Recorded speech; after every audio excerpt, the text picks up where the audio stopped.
Tallboys and Trackmasters is brought to you by Expert Exhaust. Expect more for your money. MTB Shock Dock, your choice for suspension needs. High Gear Success.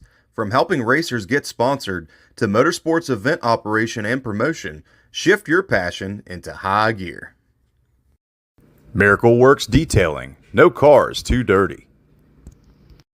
And by Cycle Mart, your motorcycle parts store.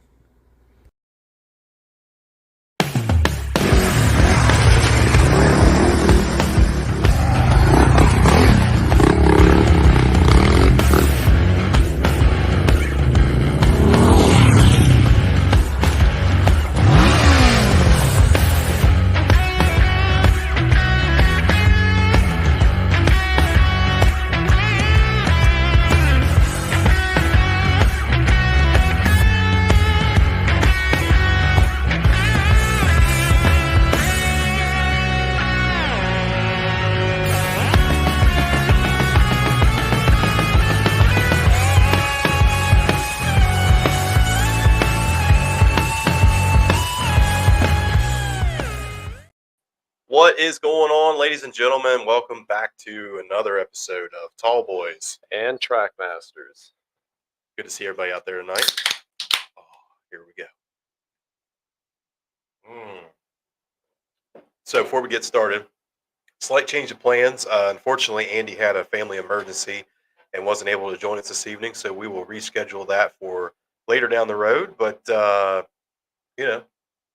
we'll press on and do something a little bit different. You guys ain't getting off that easy.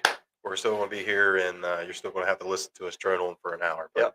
Hey, how was your 2 weekends, bud, now that we're doing stuff a little different? Well, let's see. You know how the first weekend went. We got out and did some routing for the detour, and I got to see the pitfalls of running a big bike on tight trails. And we're good. Yeah, you got to see that personally, didn't you? Yeah, that was rough. But pre-route did great.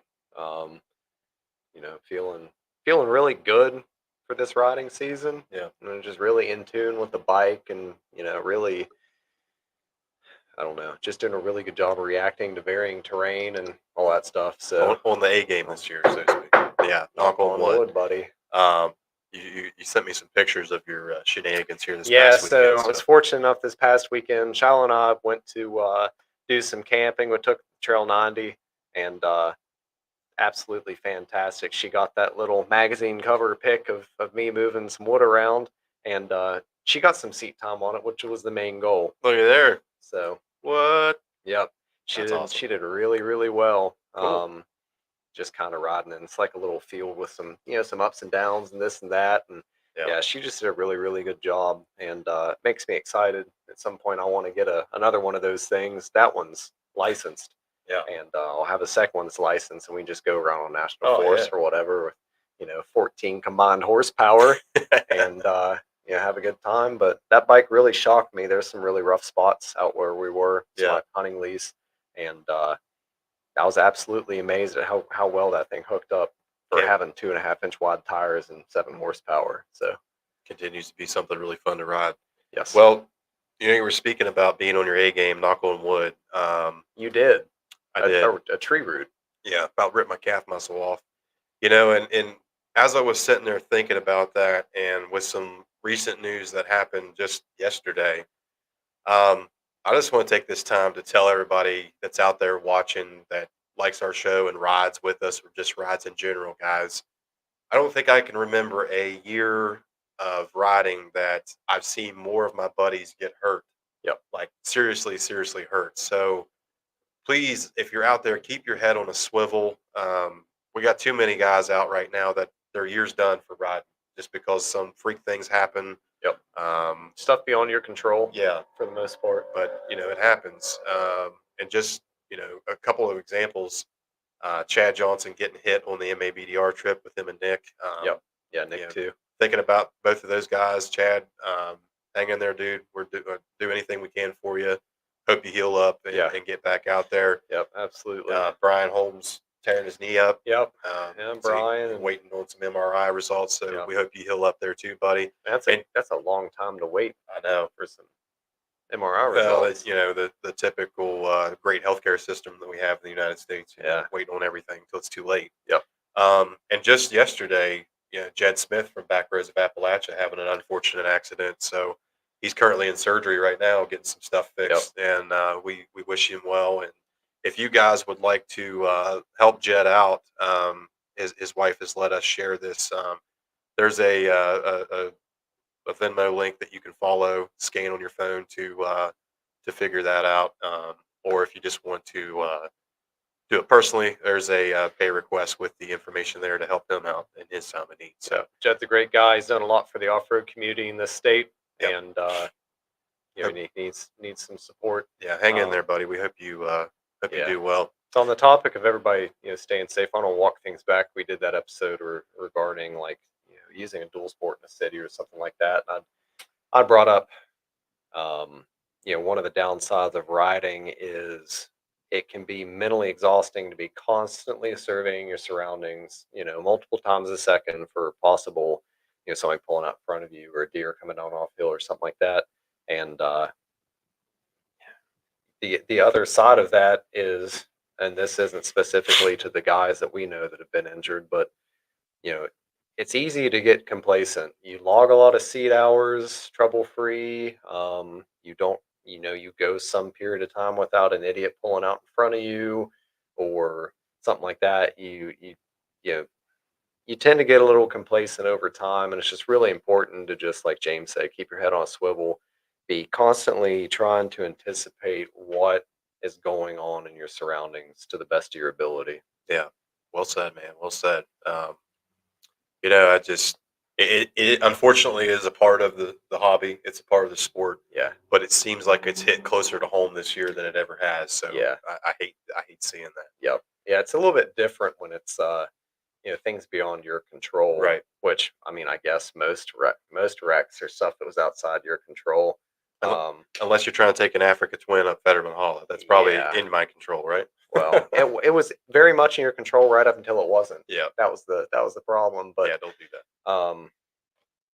Yeah, we'll get there. Yes, it's just it hits different when it's something beyond just basic. Like, oh yeah, he went down, took a dirt sample, broke his wrist. He'll be back riding in however long. Like it's different when it's somebody else's mess up. In the case of Chad, you know, some girl just absolutely bombing down back roads, and yeah, you just can't rely on anyone to be a shepherd for you while you're out riding. Yeah. You have to be your own. You have to be one for your friends. Yeah. If you ever come ride with us in a group, you'll see some basic hand signals. Like if you see a car, it's like you need to, slow down, get over, et cetera, et cetera.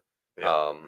People, especially like street only guys, they have this big hard on for talking about right away.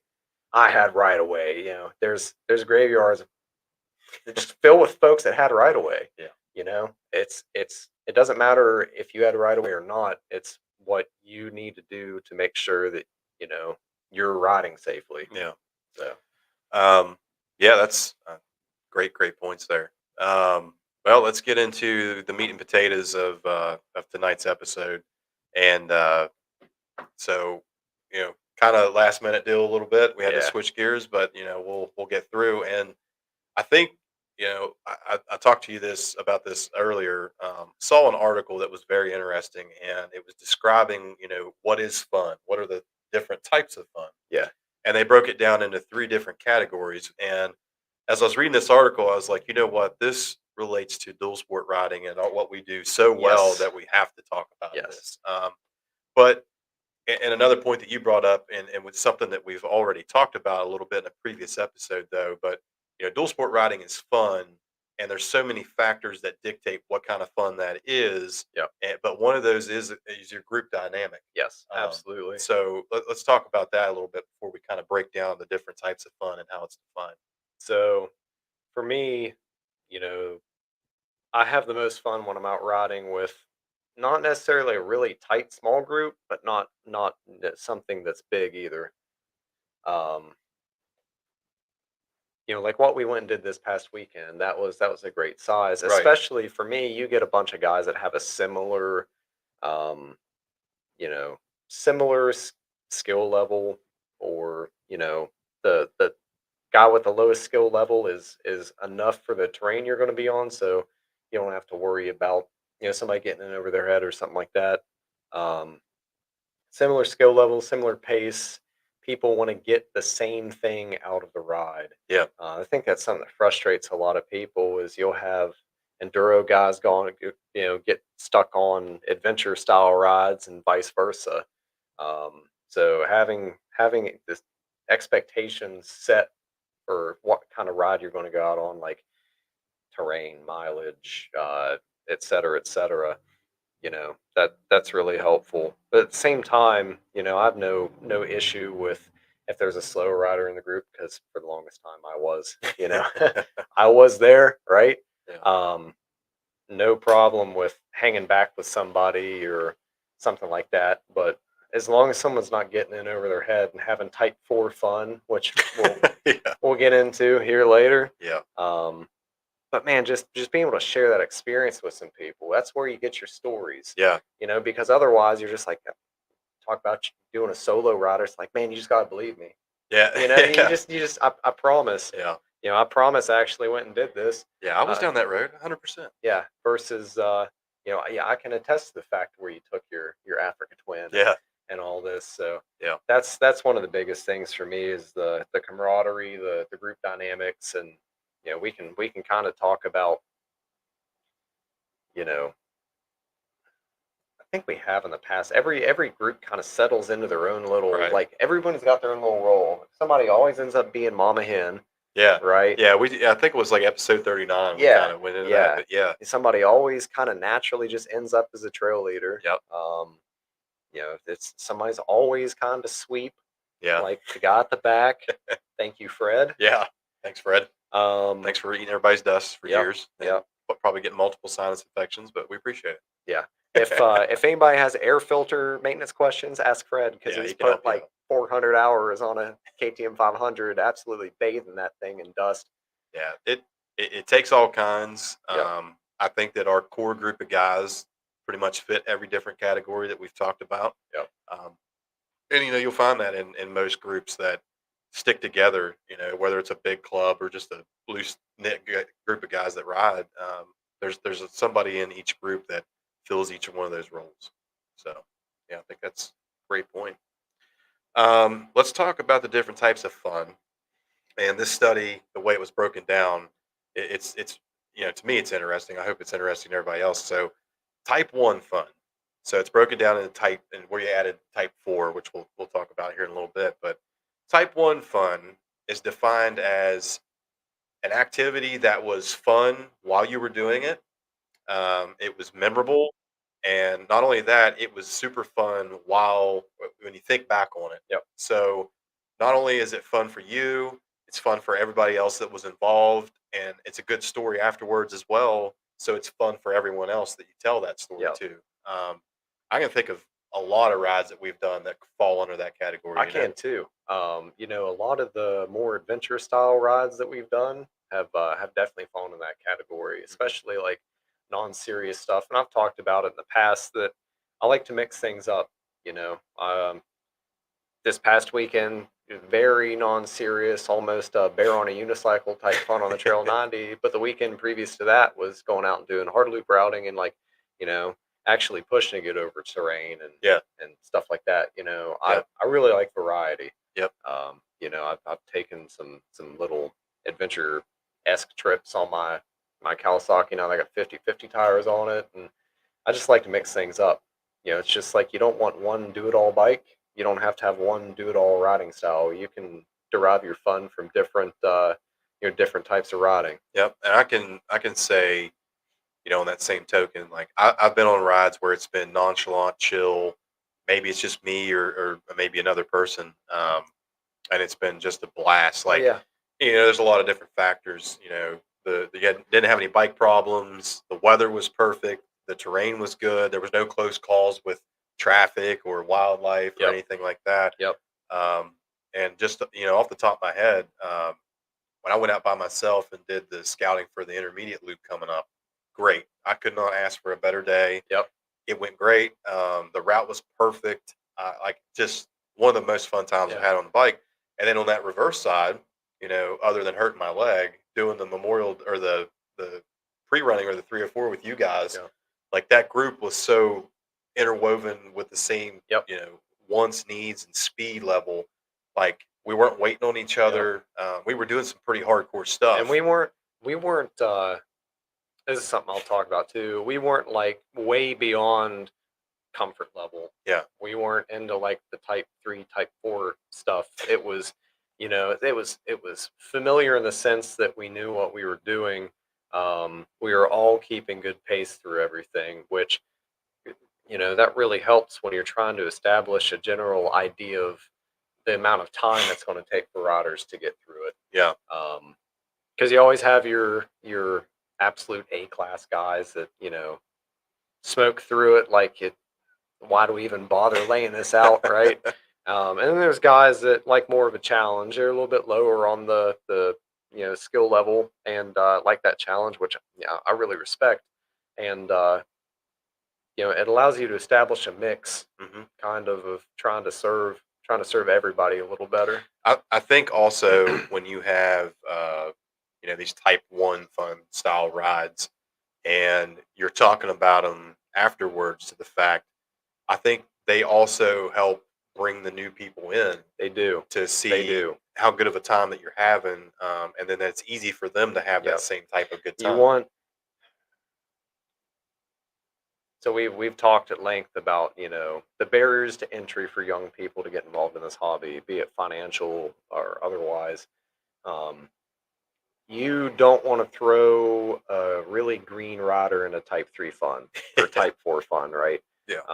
That's like teaching Shiloh how to ride Saturday and Sunday. It was like Type point 0.5 fun. Yeah. Like the risk factor is borderline non-existent. Right.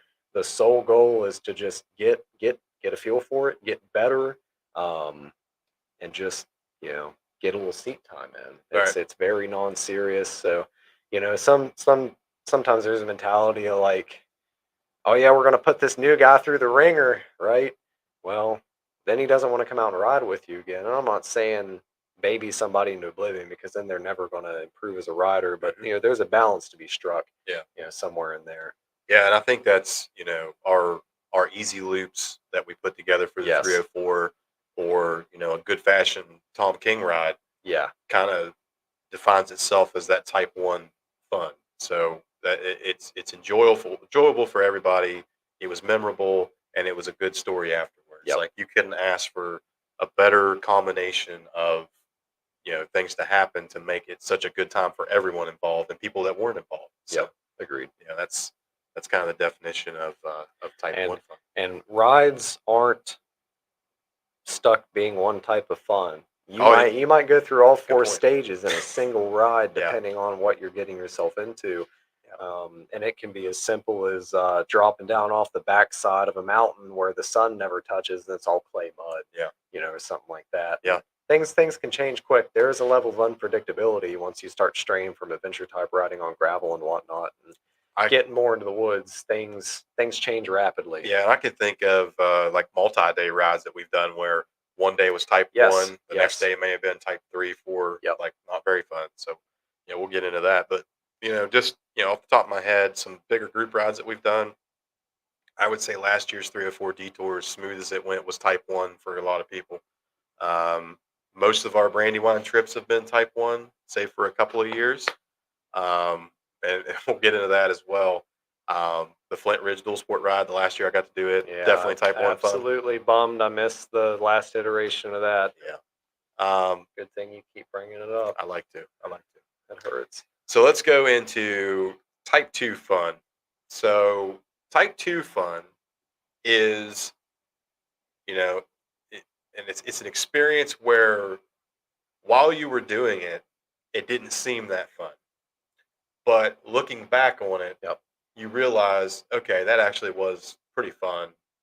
It's something that I would try again, and it makes for a good story Yes. for everyone else after the fact. Yep. I think that type 2 fun is the very beginning of where the stories begin. The really good stories that people talk about and bring up for years and Yeah, years to come. yeah. So I can think of a lot of cases where we've had some type 2 fun Yeah. along the way. Yeah, me too. So type 1 fun is like first person type fun, like as you are experiencing it, you're having a good time. Type 3 fun is like looking at it from like the outside looking in Yeah. as like a third person is yeah, you're kind of viewing it in the sense, you kind of forget how bad everything was. You look back on it with rose-tinted glasses, and you're Yeah. like, "Oh, that hill climb that took 5 tries in 95-degree heat was great. I love that." Or, having to push everybody's bike up this monster slick hill was a great time. Yeah. But during the time, you're just sweating, cussing, stressing to some extent, Yeah. etc. I'm never doing this again. This is Yeah, awful. we've heard. I ain't coming out with you guys no more. Yeah. And then who comes back?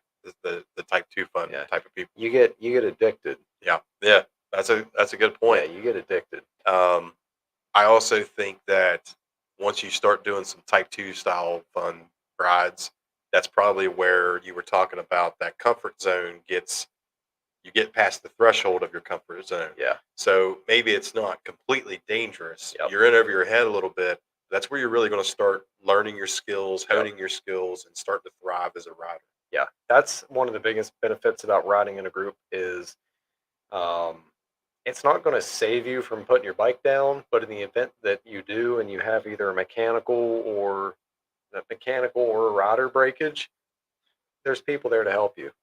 Um, so you think your comfort zone is like this tire. If you're going to sit in the middle of this thing the entire time you're riding, which I mean, there's no shame in, but you're really not going to improve as a rider. Mhm. As you start shifting towards the outside of this thing, you're going to start improving. But if you can get just outside of it, where you start letting kind of your central nervous system and your reaction and everything start to take over, that's when you really learn a lot. Or that's where I did in my experience.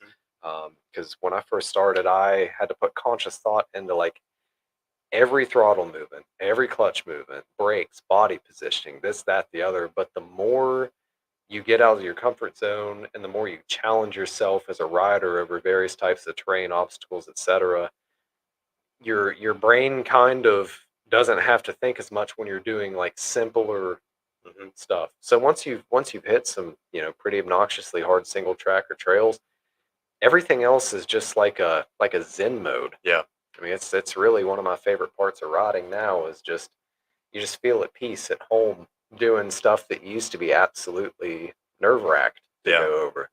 It's also it's really cool too with this type 2 style where how quickly it becomes fun, and that thought process of this Yep. sucks while I'm doing it Yep. goes out the window. Like I can think of times, for example, um, one of the Brandywine years down there, absolutely struggling on the Rocky Run ATV trail because flat tires, people struggling to even get through it, and you get back to the camp and you are just exhausted and drained, and crack open a tall boy and you're around the campfire and you're thinking like, that's a hell of a story. Yeah. We You got know, out there and lived. yeah, Like that's the we experienced life. We yeah. experienced the peak of adventure travel Yep. and just being a guy, That's or a born girl. born too late to explore the American frontier, born too early to explore space, but born in the perfect time for the golden era of EFI dual sports. Yeah, Because, they're gonna be going away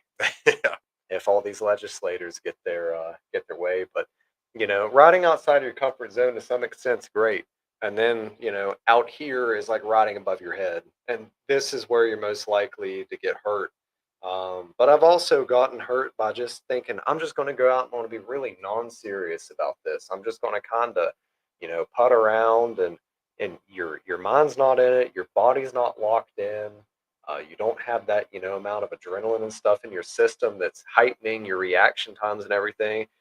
I've had a couple wipeouts that were caused by not being like serious enough, not trying to ride aggressively enough through stuff. Mhm.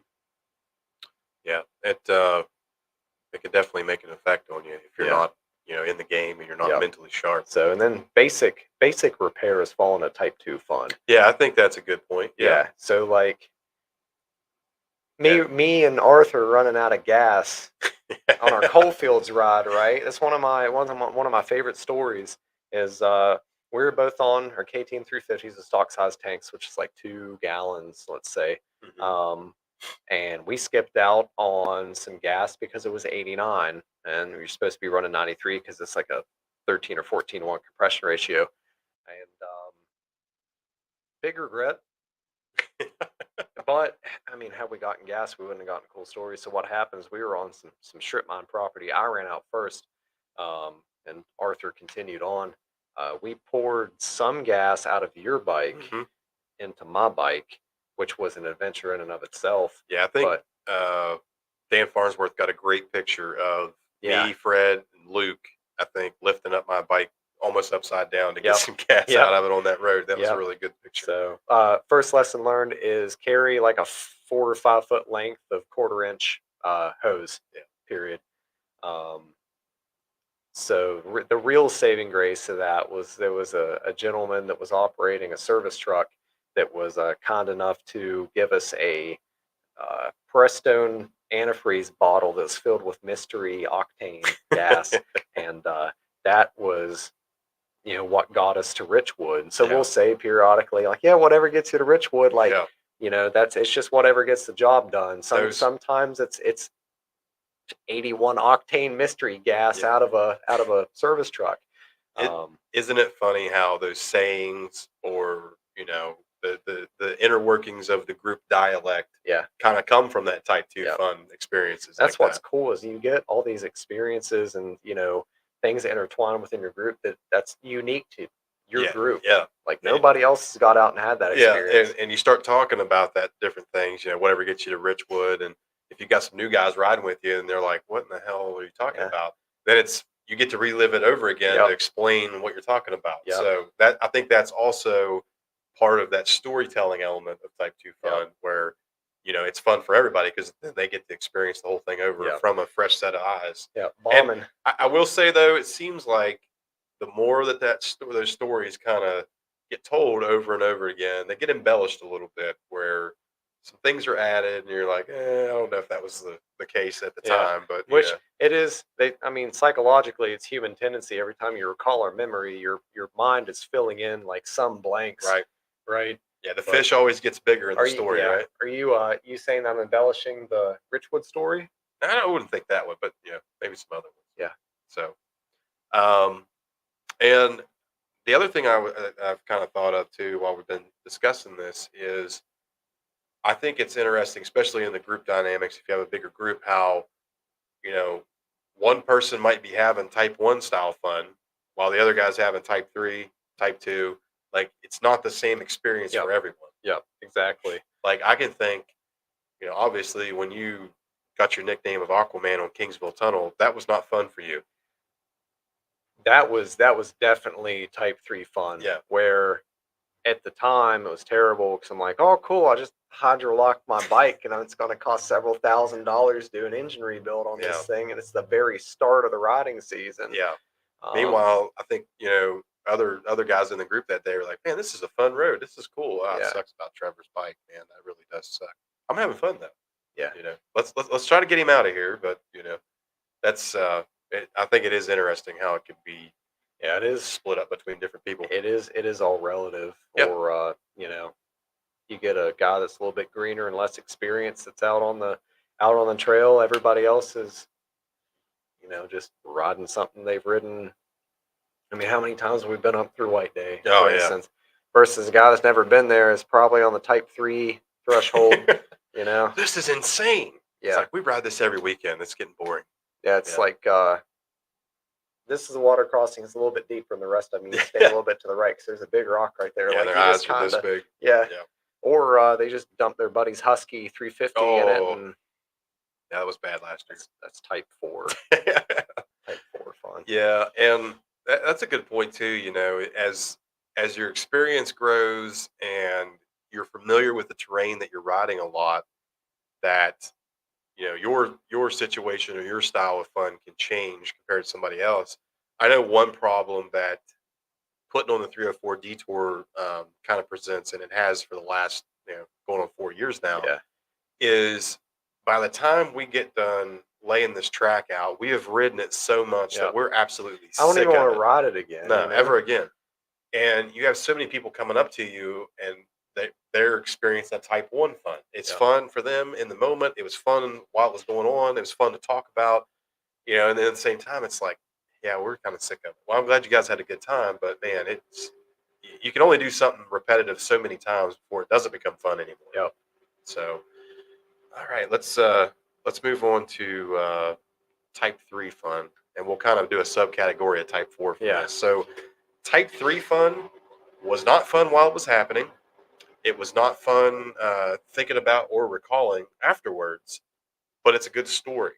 Yes. So it's fun for everybody else that's hearing the story for the first time, but still not fun for you. You don't ever want to do it again.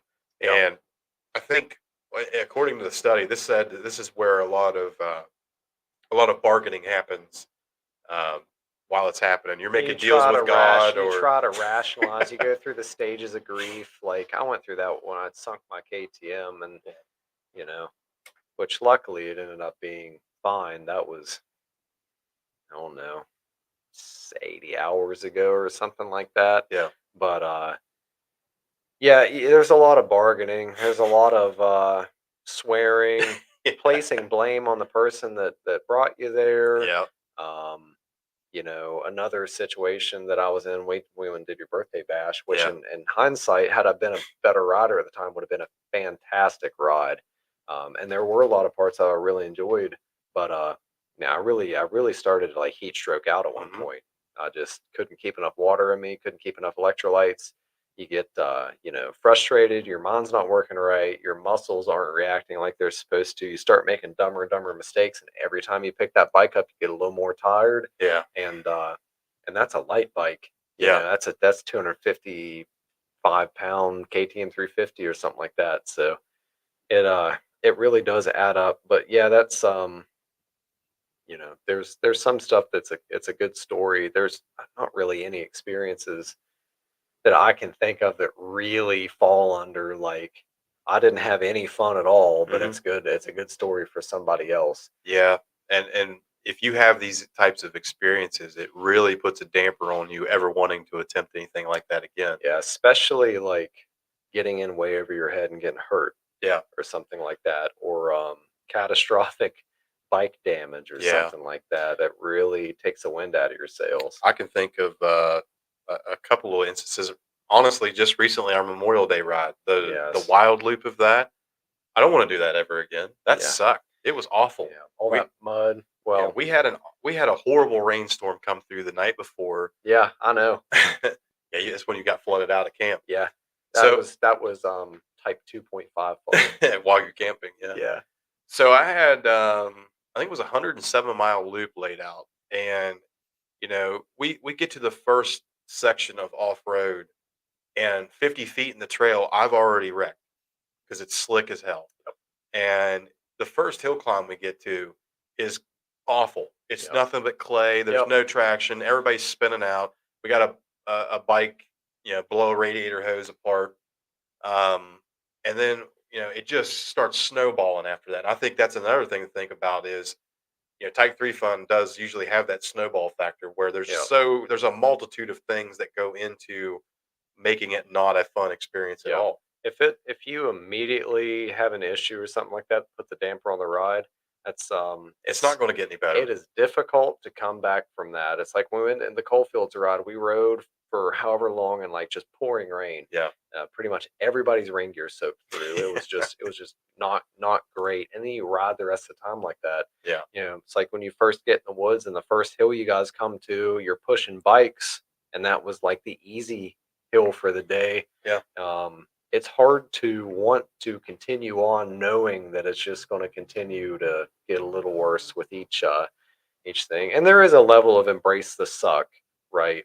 But at the end of the day, I'm not out here to be miserable. Yeah. I'll be miserable a little bit, like for a time. But if like the entire ride's miserable, it really just sucks the fun out of it. Yeah, and it just continued to get worse, honestly, because um, the trails were bad. Side by sides have been over in that area that we first started in at Fort Yep. Hill, really hot and heavy lately. So everything's just smooth as glass or ripped apart, ruts, mud holes everywhere, and it just continued to bring the suck, like you said. So we ended up shimmying around, struggling the whole time. Justin got overheated really bad. Yep. Nick hurt his back on his KOR. I'm trying to get those guys out while Fred and the rest of the guys continue on. We get halfway up the one hill to come out, and Nick's KLR just completely dies. So now we're exhausted. We're hot. We're overheated. We haven't had fun, and now we got to push this bike around the corner to try to get out of there. Um, you know, and really probably should have called it at that point, but it's the one day that we had off to all kind of get together and ride. So we're going to try to stick it out.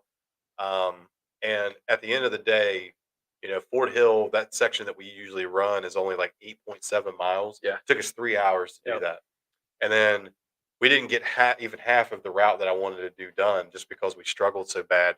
So it took us 7.5 hours to go 42 miles. Now, yeah, I don't think I want to do that again. Now, it makes for a hell of a story. So it's fun for everybody else out there, but not for us while it's happening. Yeah, there's like serious injury, um, significant mechanical breakdown, like if somebody's bike just straight up dies, um, and not related to Nick's instance specifically, but like if you ride with folks that think maintenance is like a bad word, really frustrating when you're the time that you set aside to go out and have fun, you now have to spend trying to save somebody's day. Mm-hmm. You know, And I've been that guy. I mean, if you ride for enough folks for long enough, everybody's going to get a turn of being that guy. Yeah. And if you're mechanically inclined and something happens, everybody in the club's just going to turn and look at you like, fix it. Yeah. Yeah. Well, I was excited that Chris Alls was with us there whenever Scotty's beta blew that radiator hose because he had a radiator hose clamp with him. Now we're taking the gas tank off and everything on the side of a hill in the middle of this humid, steamy rainforest style jungle. Well, and that wasn't fun, but it's fun for everybody else when they hear about it. It's like pulling the tank off my KTM, take the spark plug out and everything, and I was like, wondering if I had tadpoles in my boots, swimming around, and Yeah. But yeah, there's just some stuff that's unavoidable. There's a level of unpredictability to it. Like we said, things go from a type 1 to a type 3 like very quickly. Yep. Very quickly. One other experience I can think of was probably like the third year that we did the 304 detour. We've talked about this before, we went all out the second year and hardly anybody showed up. So we scaled it back to third year. Had a bunch of people show up, and then man, it just seemed like it was just one problem after the other the whole entire day. Yep. We had people tear a bunch of arrows down. The group got lost. Yep. Had a guy in a van that ended up down in Fetterman Hollow in the van, which we've talked about. That was a really fun experience, helping to get him out. My index finger on my left hand was broken at the time, so I hadn't planned on riding in the actual ride or anything, but felt obligated to help since I was a free set of hands. But we now do kind of a day of pre-ride to make sure the arrows are up and all that stuff, which is really helpful. Yeah, and I gotta say, like, you guys doing that while I'm sitting there at camp, like doing the riders meeting or whatever for the ride, like getting those updates as I'm doing it, just it relieves so much pressure on me to think, okay, this is still good. We're going to have a good time. That's why we do it, because it's too much for one guy to sit and wonder if everything is still Yeah. in place. Now, what we talked about, how, everyone can have a different style or a different type of fun. Yeah. I don't think the guy in the van in Fetterman Hollow was having type 1 fun. He was having We type 4 or 5 fun. we You were guys, having type 1 yeah, you fun. were having type 1 fun. Yeah, So, anytime you make some jokes at somebody else's expense, it's a good day.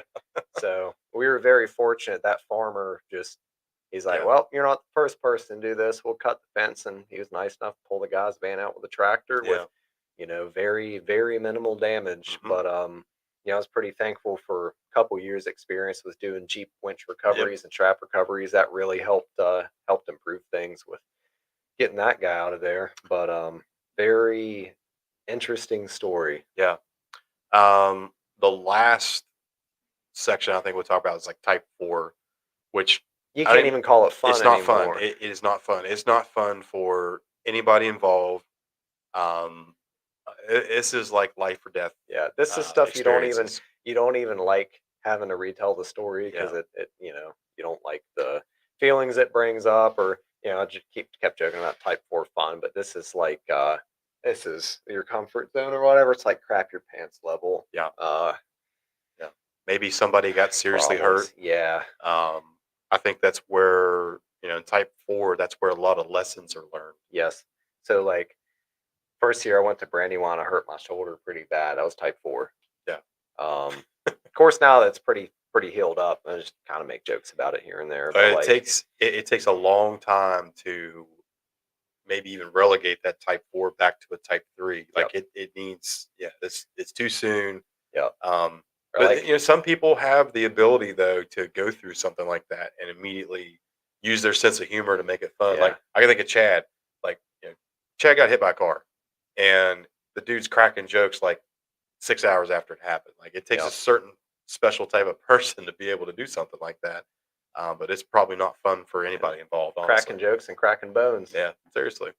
Yeah, Chad is that special kind of Yeah, our special kind of guy. our very special guy. But yeah, that's the stuff that like you get in way over your head, and stuff that you knew you should have been doing that you regretted, Yeah, like looping out a wheelie you knew you shouldn't have been doing. Or I mean, if I'd have drowned my bike and I bent valves, that would have been type 4 fun. yeah. I would have been really mad at myself for having done that. But I've I've been very lucky in my life to not have a whole lot of like near death yeah, I experiences, really except for one time, and I had some type 4 fun when it came to whitewater rafting.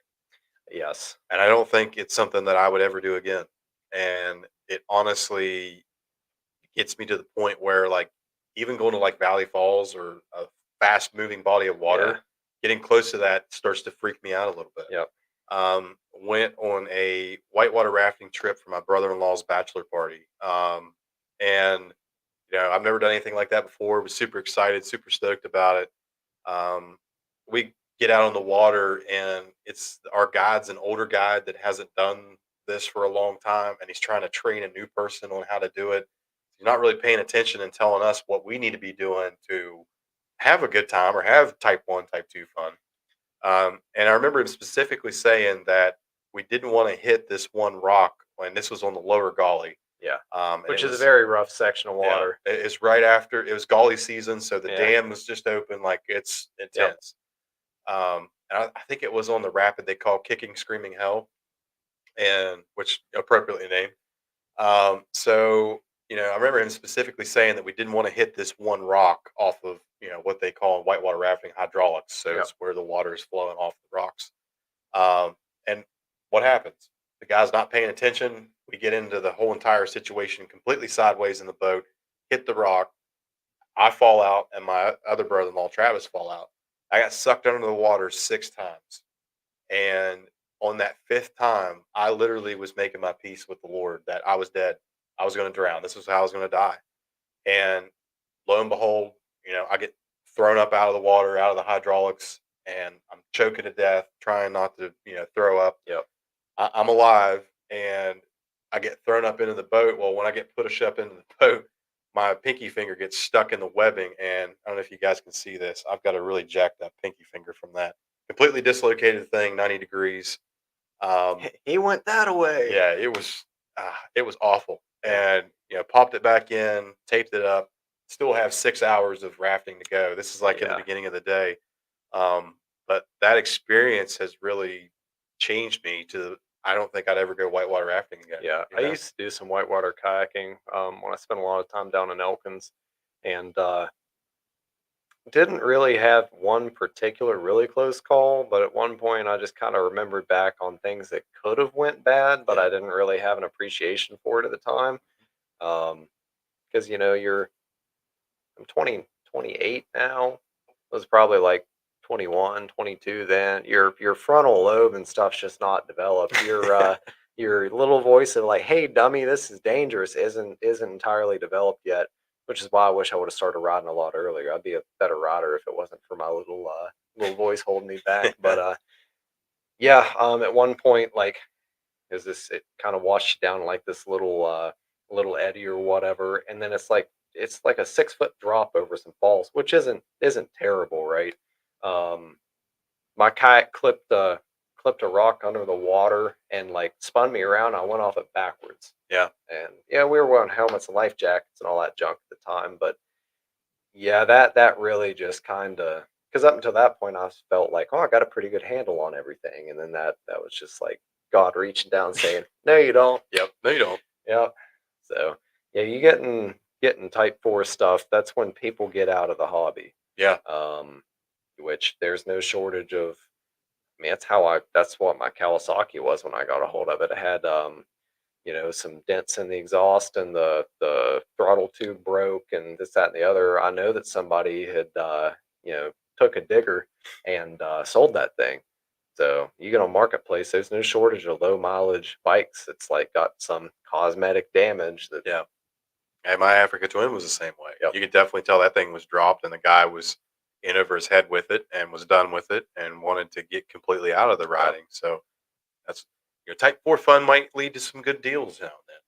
I mean, somebody's got to be out there having type 4 fun. Yeah. But that's another benefit. If you get in with a good group, especially a group with like varied skill levels and backgrounds, you can kind of just naturally fall into a group that best suits your skill level.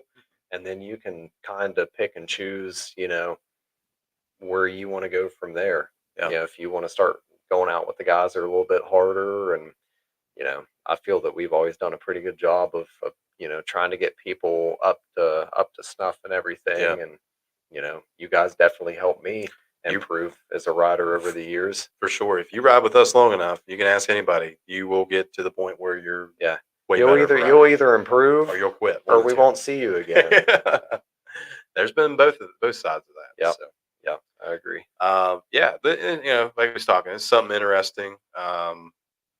It is cool when things like this that you don't think about are broken down, in my opinion. Yep.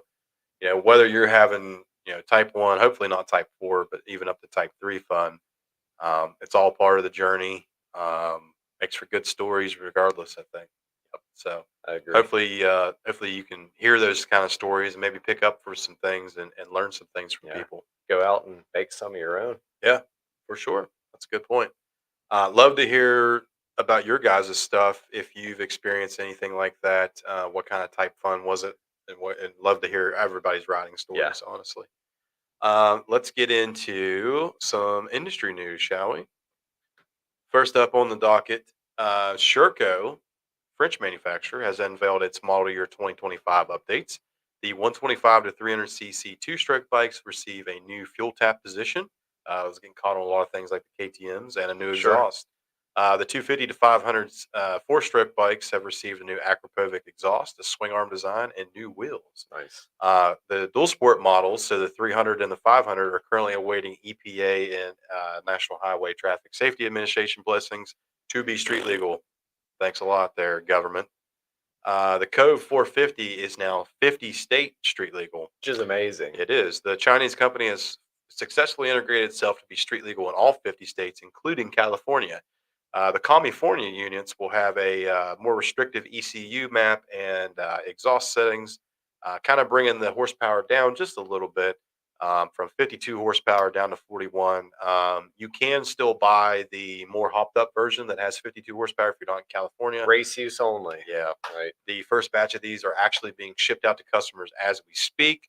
for a price of $9,299. So that brings up an interesting. Well, I'll let you go ahead and Yeah, finish. Then we'll finish this out. Yeah. Yeah, Suzuki has filed for patents for an electric motocross bike. Happy Pride Month. The RM Army diehards will soon have an electric option with details showing basically a drop-in replacement for the 450cc engine. The chassis is going to stay the same, suspension is the same, It's basically just the Suzuki. drive unit. Yeah. Which I think is I find it interesting that we've talked about before how Suzuki, they haven't updated their motocross model since 2013. So it is interesting to see them, take the least amount of uh, risk involved to just utilize the same chassis. I think it's smart on their part. Yeah. People still buy their bikes. The DRZ 400 has been around for 100 years. The DR 650 has been Yep. around for 100 years. We've talked about before how the V-Strom 800 kind of came out of Yeah. left field, Yeah. but they're set on their laurels, but they're going to try to join the electric e-bike craze in the easiest way that's possible Yep. for them. So Yeah, the idea of a drop-in powertrain swap is pretty interesting, I think. I'd be curious, like from an electrical engineering standpoint, to see how they set up the battery system, everything. Because if they're just planning on packing 80 pounds of batteries where the gas tank normally sits, yeah, it's going to have a terrible center of gravity. It's pretty terrible handling characteristics to boot, yeah, but might that'd, be interesting. You that'd be never cool to know. see how that turns out. They're the Kickstart boys still left.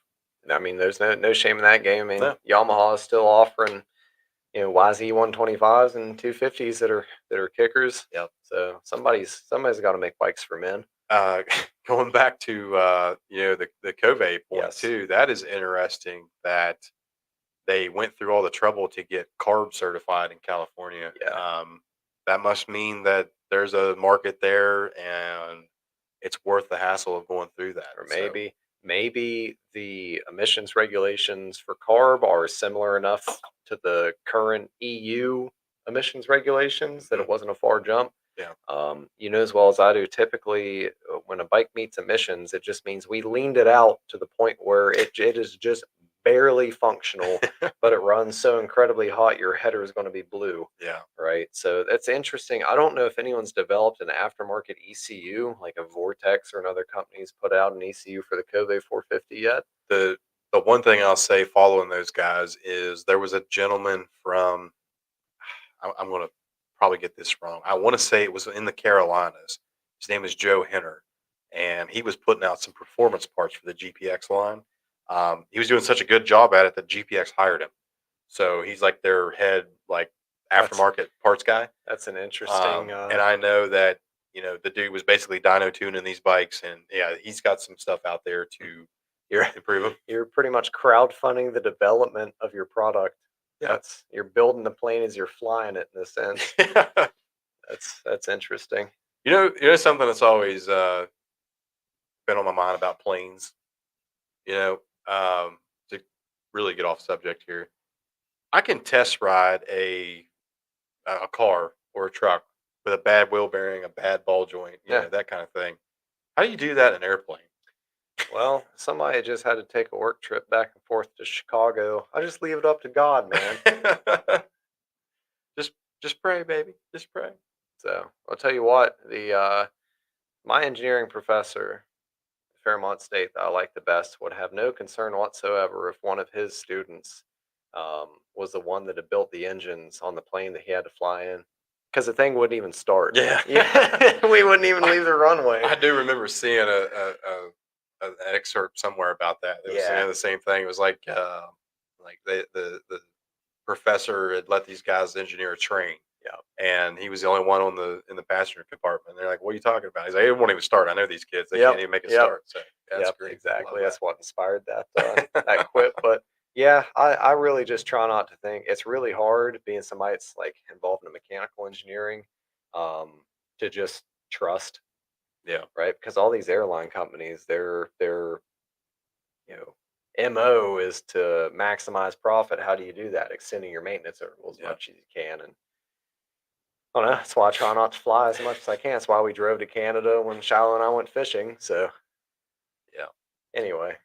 Well, let's we got one comment here. Let's go through there. Mr. Rob, how you doing, buddy? The Electra RMZ will probably still be Kickstarter. Yeah, Kickstart. yeah, that'd be Now, funny. Kickstart your generator to get going. I just had a really good idea. I think it's going to revolutionize e-bikes. What's that? All right, so Rob brought up Kickstart e-bike. What if you put another Kickstart on the other side, clocked 180 degrees out, and you could just keep kicking them?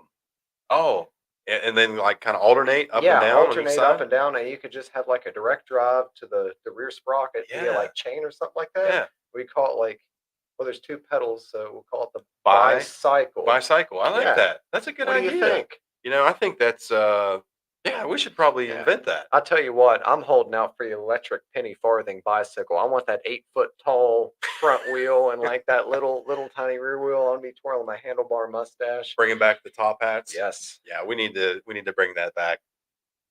You first. I'll do it. Start riding around with a top hat.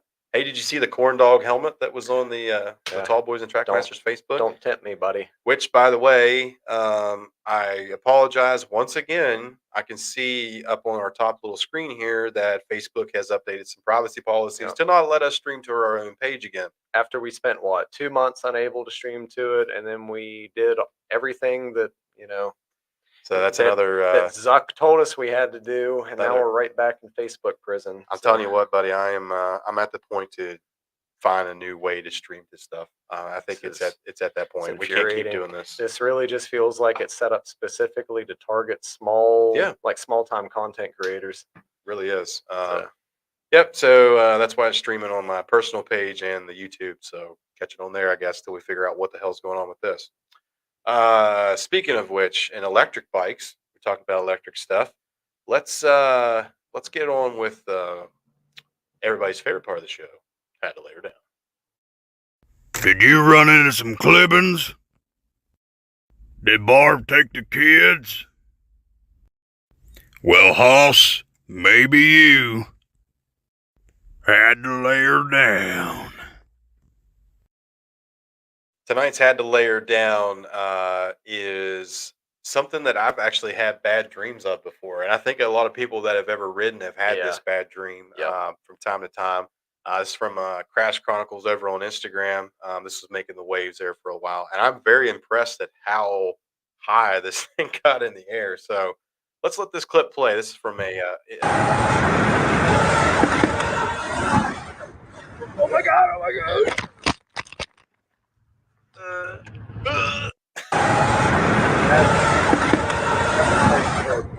Oh my god! Oh my god!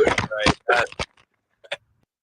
that's definitely type 4 fun, and it's really hard to watch a video of a guy going ooh, and not sit and laugh about it, right? But if you've ever been in that position, it is one of the worst feelings to get the wind knocked out of you. Oh, bad. Yeah. Your body's just like reeling, no idea what's going on. But when electric bikes first started to kick off a couple years ago, I had this theory that like if you had something that was lightweight and had quick power delivery similar to that like a motocross 250 or maybe even a 450, people wouldn't have the same level of respect for the machine and the power as they would a combustion bike, because you get the sound of the exhaust. Like the machine lets you know essentially what it's capable of. People just really seem to treat these things like mountain bikes with a dinky little electric motor. There's another video of a guy hucking one of those Surons and trying to put it over a triple or something ridiculous like that. The front forks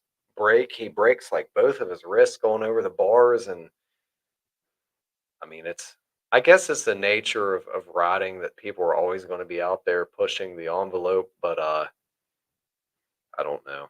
Yeah. I think when you give people the ability to do it without having to like learn how to use a clutch or this, that, or the other, that leads to that, like that dude in the video gasping for air. I mean, I don't know. It's just to me at least, it just seems different. You're a lot more reluctant to do really crazy stuff right off the bat on a gas bike. Yeah, that's a good point. It's hard to judge, just how hard you're hitting something. It's like on an e-bike. That's like I think about all the time on the trails and stuff, listening to the motor and you can kind of figure out like, how's the back end hooking up? we bogging or what gear? Or I mean, you lose a lot of that when you go to electric. Yep, you do. So All right. Well, I think that's going to do it for us this evening. We will be back in 2 weeks on July the 2nd. Working out. We may try to get Andy back on that time. We'll Yep. see how that works out. But I will say on the 16th of July, which is 2 shows from now, we will have Brad McFadden from Lost at Last Yep. Adventures in Ohio. Brad is one of the guys that helped put together a really good route in Ohio called the GOAT, the Great Ohio Yep. Adventure Trail. Yep, heard of that one. So really excited to sit down and talk with him.